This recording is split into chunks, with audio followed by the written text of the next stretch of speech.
ආයිබෝන් හැමෝටම මම මෙතෙන්ට එනකොට මම ඇත්තටම TikTok එකෙන් බලලා තමයි මෙතෙන්ට ආවේ වාගෙන.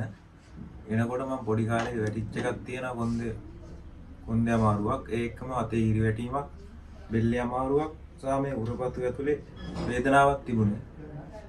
මට විනාඩි පැය කාලකට විනාඩි 20කට වැඩි ඉඳගෙන ඉන්න බෑ මේ කොන්ද එතකොට මේ කිලියස්ස ඒ ඔක්කොම රිදෙනවා.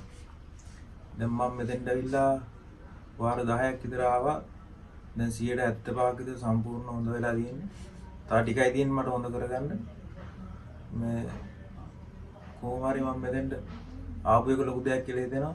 සිංහල බේත් කරා, ෆිසියෝതെරපි කරා, අස්ථි සම්බන්ධව ගියා, ස්නායු සම්බන්ධව ගියා.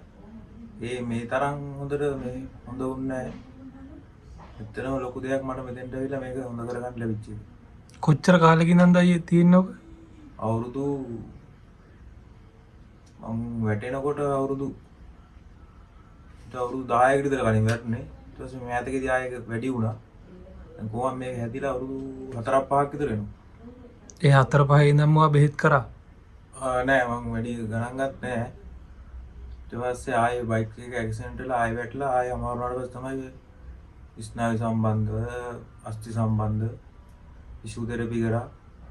එකක්ම සෑහෙන්න මට හිතට හරියන තරම් අඩුුන්නේ නැති නිසා මෙතන හොයාගෙන ආවේ.